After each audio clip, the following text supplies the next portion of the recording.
Bon après-midi tout le monde, bienvenue à l'émission du football des Tigres sur les ondes de TVC Basse-Lièvre. Cet après-midi, on a un match de séries éliminatoires à vous présenter. Les Tigres qui affrontent les Jaguars de l'Érablière. À mes côtés, Daniel Bellemare. Daniel, on parle tout d'abord du classement parce que, écoute, cette saison-là, on a eu une grande parité là, entre les équipes.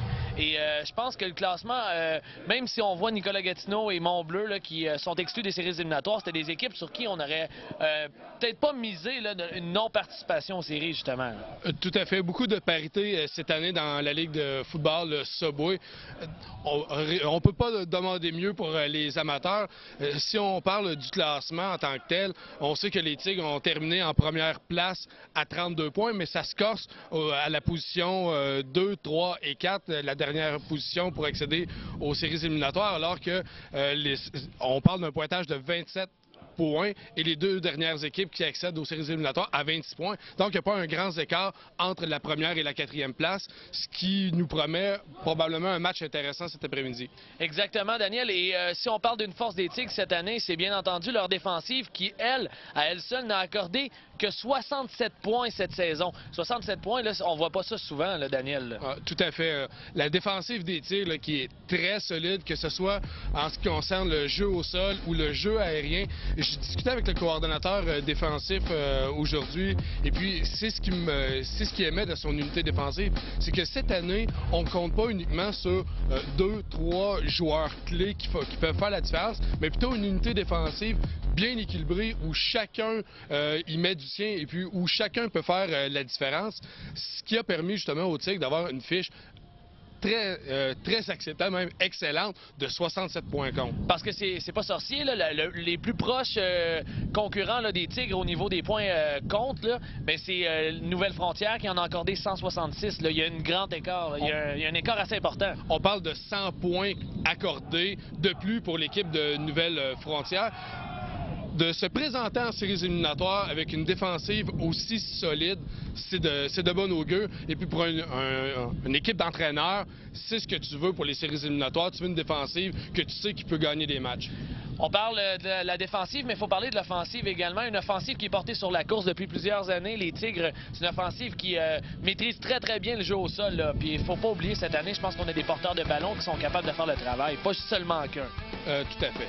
Du côté des Tigres, la formule, c'est le jeu au sol, effectivement, depuis plusieurs années. Mais cette année, on a fait quelques modifications à notre système de jeu. On peut compter sur différents éléments au niveau des porteurs de ballon, que ce soit Légaré, que ce soit Dumaine, que ce soit Charon. On mise sur des qualités athlétiques qui sont différentes, puis on exploite différents corridors de course, que ce soit les corridors au centre, les corridors à l'extérieur.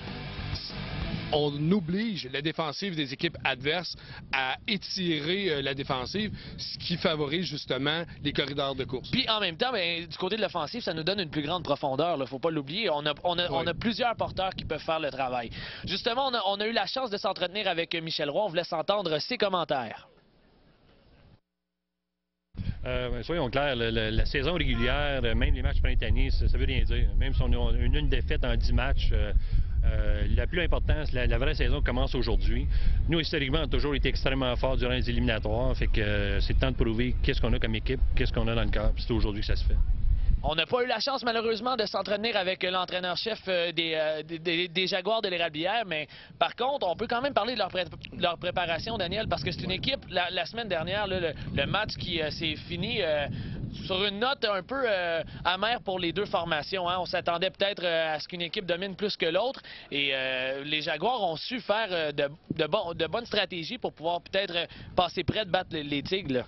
Bon, c'est certain, cette semaine, de part et d'autre, au niveau de la préparation, si on parle de la préparation des Jaguars de l'Érablière, c'est sensiblement ce que les Tigres ont fait. Le match a tellement été serré la semaine passée, je vous rappelle le pointage, les Tigres l'ont emporté 12-7.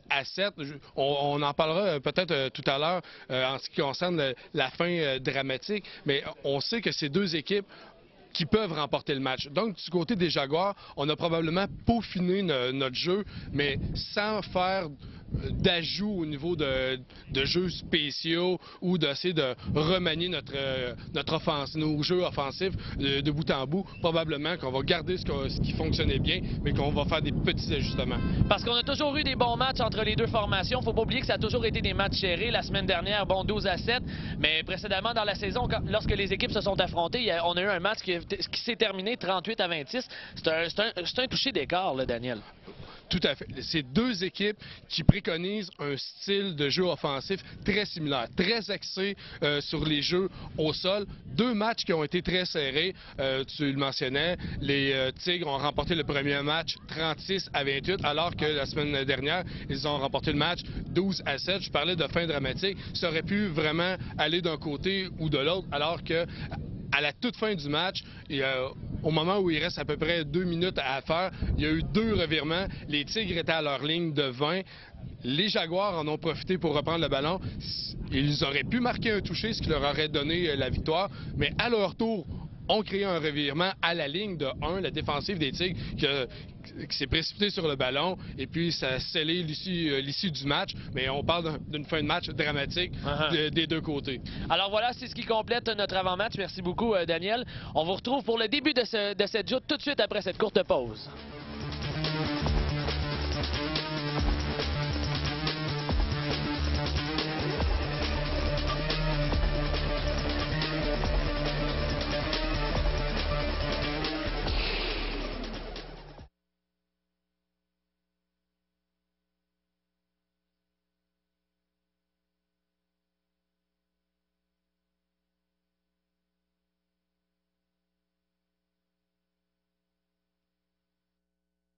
La destination Gatineau